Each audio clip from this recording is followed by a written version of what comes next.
नमस्कार दोस्तों, मैं डॉक्टर लक्ष्मण सिंह। आज हम पढ़ेंगे नर्वस सिस्टम की अगली पेशकश तंत्रिका तंत्र का विभाजन, division of the nervous system. Number 2, division of the brain, मस्तिष्क का विभाजन। स्ट्रक्चर ऑफ द ब्रेन, मस्तिष्क की संरचना एवं मस्तिष्क से संबंधित कुछ मुख्य बिंदु जिन्हें हम पहले देख लेते हैं। मस्तिष्क का वजन 3 पौंड 1300 से 1400 ग्राम लगभग होता है, जो शरीर का 2% भार होता है। एलिफेंट के मस्तिष्क का वजन 600 ग्राम तथा बिल्ली कैट के मस्तिष्क का वजन 30 ग्राम होता है। प्रमस्तिष्क सुषुम्ना द्रव की मात्रा 125 से 150 ml होती है, जो कि प्रतिदिन 400 ml मात्रा में स्रावित होता है। स्वच्छ एवं रंगहीन होता है। मानव मस्तिष्क से 12 जोड़ी क्रेनियल या मस्तिष्क तंत्रिकाएं निकलती हैं तथा मेरुरज्जु से 31 जोड़ी स्पाइनल तंत्रिकाएं निकलती हैं। मेरुरज्जु की लंबाई 45 सेंटीमीटर पुरुष में तथा 43 सेंटीमीटर महिलाओं में होती है। ये थे कुछ मस्तिष्क से संबंधित मुख्य बिंदु, जिन्हें अपन बाद में एक बार फिर से रिवाइज करेंगे। चलो दोस्तों, शुरू करते हैं फर्स्ट पॉइंट से। ह्यूमन नर्वस सिस्टम डिवीजन या मानव तंत्रिका तंत्र का विभाजन। मानव तंत्रिका तंत्र 2 भागों में मिलकर बना होता है, केंद्रीय तंत्रिका तंत्र तथा परिधीय तंत्रिका तंत्र। केंद्रीय तंत्रिका तंत्र या सेंट्रल नर्वस सिस्टम, इसमें मस्तिष्क एवं मेरुरज्जु आते हैं। यह केंद्र बीच में स्थित होते हैं, इसलिए इन्हें केंद्रीय तंत्रिका तंत्र कहते हैं। इसमें मस्तिष्क तथा मेरुरज्जु शामिल होता है।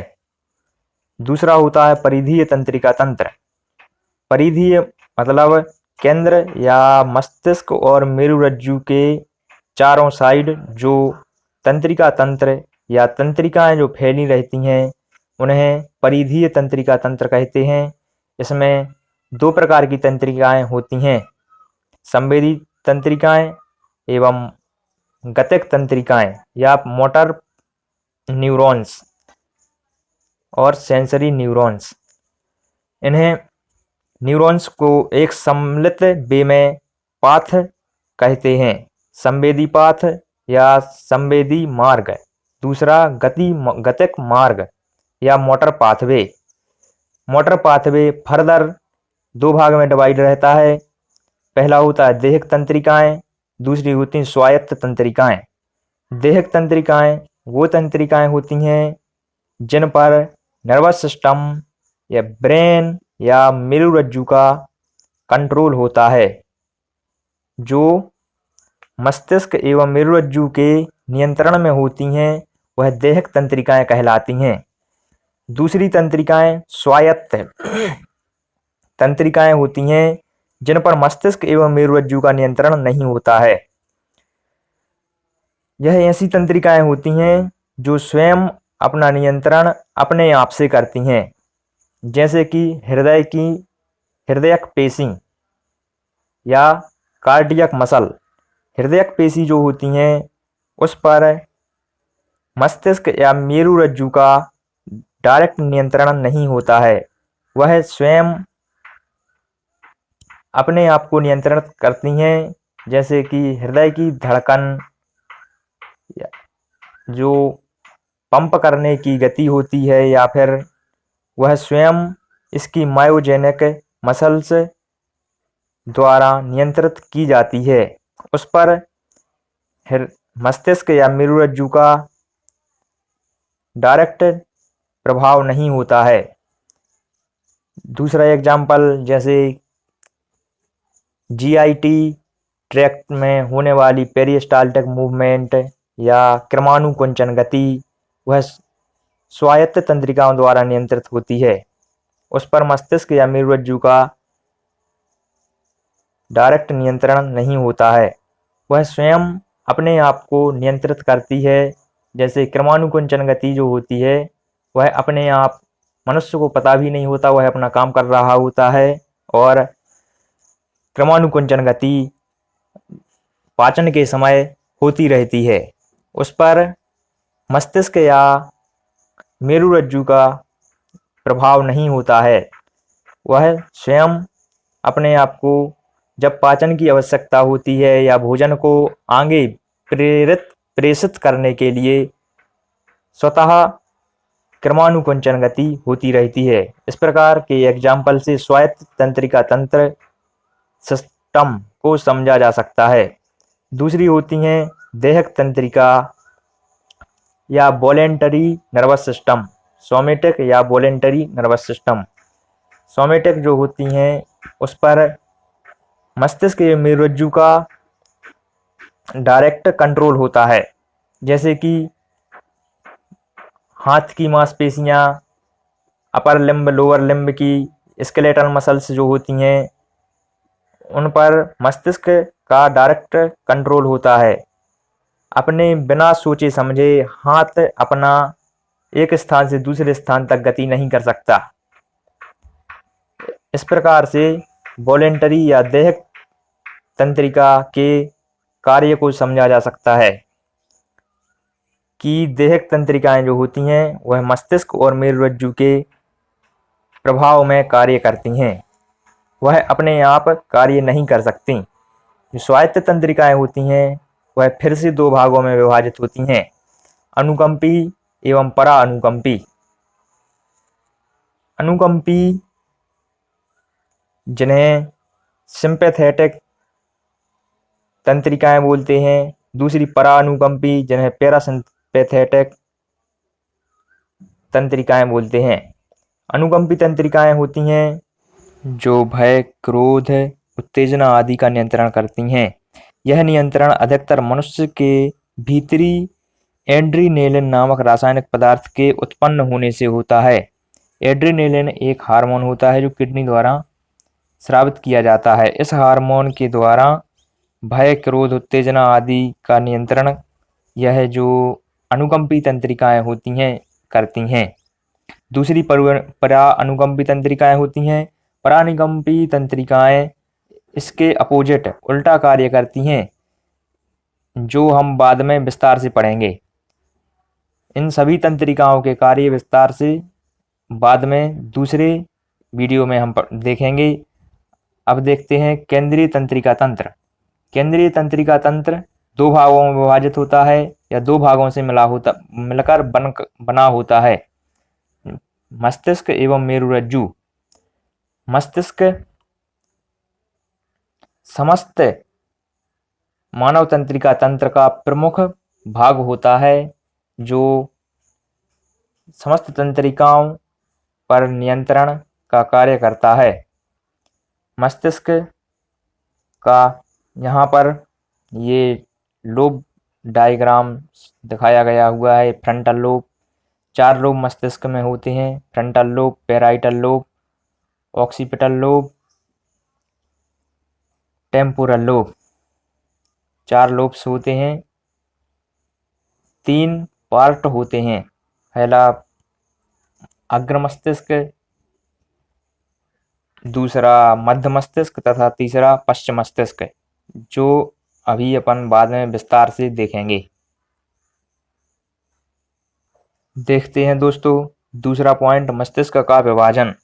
मस्तिष्क 3 भागों में विभाजित होता है। अग्र मस्तिष्क जो कि सबसे बड़ा भाग होता है, मध्य मस्तिष्क, पश्च मस्तिष्क। अग्र मस्तिष्क पुनः 2 भागों से मिलकर बना होता है, टीलेनसेफेलॉन तथा diencephalon. Telencephalon cerebral cortex, basal ganglia, hippocampus तथा एमिगडाला आदि घटकों से मिलकर बना होता है तथा डायनसेफेलॉन थैलेमस एवं हाइपोथैलेमस से मिलकर बना होता है। इसे हम बाद में विस्तार से देखेंगे। मध्य मस्तिष्क मिडब्रेन या जिसे मीजेनसेफेलॉन कहते हैं, यह टेक्टम एवं टेगमेंटम से मिलकर बना होता है। लास्ट होता है पश्च मस्तिष्क, तृतीय भाग होता है, यह भी मीटेनसेफेलॉन तथा माइलेनसेफेलॉन से मिलकर बना होता है। मीटेनसेफेलॉन में पोन्स एवं सेरिबेलम आता है तथा माइलेनसेफेलॉन में मेड्यूला आता है। दोस्तों अभी ये जितना समझ में आ रहा हो ठीक है। इसके बाद में जब अपन विस्तार से इन्हें देखेंगे, इनकी संरचना देखेंगे, तो सब क्लियर हो जाएगा कि कौन सा भाग किन किन से मिलकर बना होता है। अभी के लिए ये 3 भाग, और ये 3 भाग में से 2 भाग 2-2 भाग से मिलकर तथा 1 भाग मीजेनसेफेलॉन होता है। इतना ध्यान रखें, बाद में ये सब क्लियर हो जाएंगे। अग्र मस्तिष्क, मध्य मस्तिष्क तथा पश्चिम मस्तिष्क 3 भागों से मस्तिष्क बनता है, जिसमें सबसे बड़ा भाग अग्र मस्तिष्क होता है, दूसरा भाग मध्य मस्तिष्क तथा तीसरा भाग पश्चिम मस्तिष्क होता है। अग्र मस्तिष्क टीलेनसेफेलॉन तथा डायनसेफेलॉन से मिलकर बनता है। मध्य मस्तिष्क टेक्टम टेगमेंटम से मिलकर बनता है, जिसे मीजेनसेफेलॉन कहते हैं।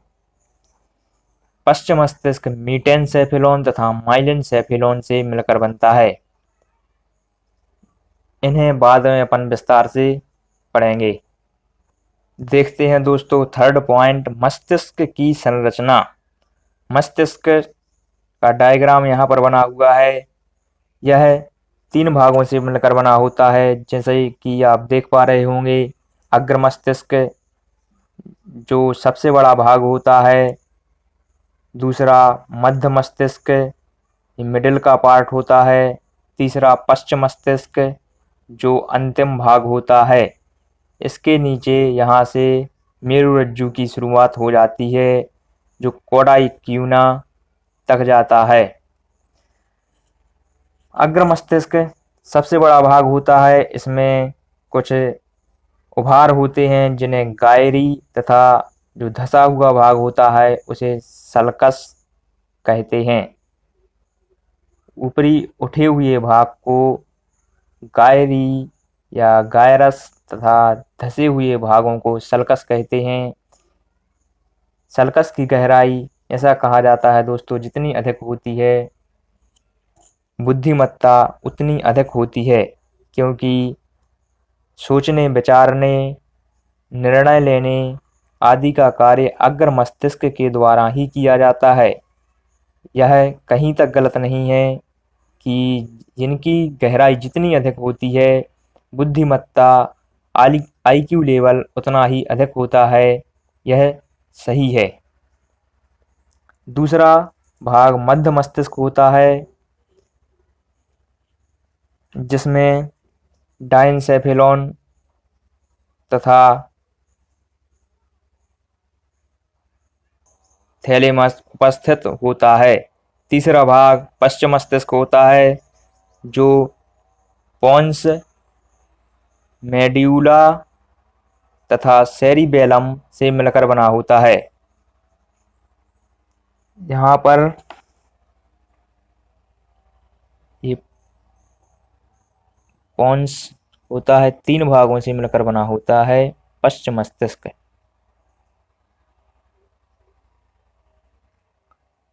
पोन्स, मेड्यूला ओब्लांगाटा एवं सेरिबेलम। सेरिबेलम, पोन्स एवं मेड्यूला ओब्लांगेटा। इसे बाद में विस्तार से सेपरेटली एक एक भाग पढ़ेंगे, जिससे सब कुछ क्लियर होता जाएगा। फ्रंटल पार्ट, फ्रंटल लोब, अग्र मस्तिष्क तथा मध्य मस्तिष्क एवं पश्चिम मस्तिष्क तीनों को विस्तार से नेक्स्ट वीडियो में देखेंगे। चलिए दोस्तों, मस्तिष्क से संबंधित कुछ मुख्य बिंदु देख लेते हैं, जहां से सभी कॉम्पिटिटिव एग्जाम्स में क्वेश्चन पूछे जा सकते हैं। जैसे कि मस्तिष्क जंतुओं का केंद्रीय तंत्रिका तंत्र का नियंत्रण केंद्र होता है। केंद्रीय तंत्रिका तंत्र का नियंत्रण केंद्र क्या होता है, कौन होता है? मस्तिष्क। यह उनके आचरणों का नियमन एवं समन्वय करता है। स्तनधारी प्राणियों का मस्तिष्क सिर में स्थित होता है। खोपड़ी स्कल द्वारा सुरक्षित होता है। मस्तिष्क के चारों ओर एक झिल्लीनुमा आवरण होता है जिसे मेनिंजेस कहते हैं। अक्सर क्वेश्चन यहाँ से पूछे जा सकते हैं कि मेनिंजेस में कितने लेयर्स होते हैं। इसमें 3 लेयर्स की मेनिंजेस होती है, outer covering, middle covering, inner covering, बाह्य आवरण, मध्य आवरण या अंतः आवरण, जिसमें बाह्य आवरण ड्यूरामेटर, मध्य आवरण अरेक्नॉइड मैटर तथा अंतः आवरण पाया मैटर होता है। मस्तिष्क का मुख्य कार्य बुद्धि, तर्क, स्मरण शक्ति, विचार, निर्णय, व्यक्तित्व आदि का नियंत्रण एवं नियमन या समन्वय करना होता है। तो देखो दोस्तों, आज अपन ने पढ़ा तंत्रिका तंत्र का विभाजन, मस्तिष्क का विभाजन एवं मस्तिष्क की संरचना एवं मस्तिष्क से संबंधित कुछ मुख्य बिंदु। मैंने कहा था इससे संबंधित मुख्य बिंदुओं को अपन पुनः एक बार देखेंगे। जल्दी से देख लेते हैं दोस्तों। मानव मस्तिष्क का वजन 3 पौंड 1300 से 14 ग्राम के लगभग होता है। यह शरीर का 2% भाग के बराबर होता है। इससे संबंधित विस्तृत जानकारी अपन बाद में पढ़ेंगे। मस्तिष्क एलिफेंट हाथी के मस्तिष्क का वजन 600 ग्राम होता है, या बिल्ली के मस्तिष्क का वजन 30 ग्राम होता है। ये क्वेश्चन भी कहीं एग्जाम्स में पूछे गए हैं या पूछे जा सकते हैं। मस्तिष्क सुषुम्ना द्रव की मात्रा, ये मस्तिष्क के अंदर इसको पोषण देने के लिए एक स्पेशल फ्लूइड या विशेष द्रव्य का संचार होता है, जिसे CSF सेरिब्रोस्पाइनल फ्लूइड या फिर मस्तिष्क सुषुम्ना द्रव कहते हैं। इसकी मात्रा 125 से 150 ml होती है।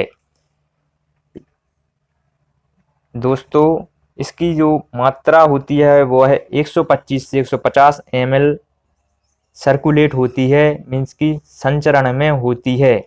यह क्वेश्चन कई एग्जाम्स में, कॉम्पिटिटिव एग्जाम्स में पूछा गया है कि प्रमस्तिष्क सुषुम्ना द्रव की मात्रा कितनी होती है।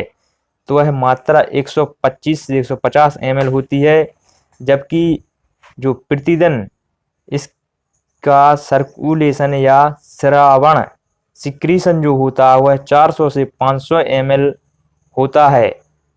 लेकिन इसका जो सर्कुलेशन या संचरण होता है वह 150 ml होता है।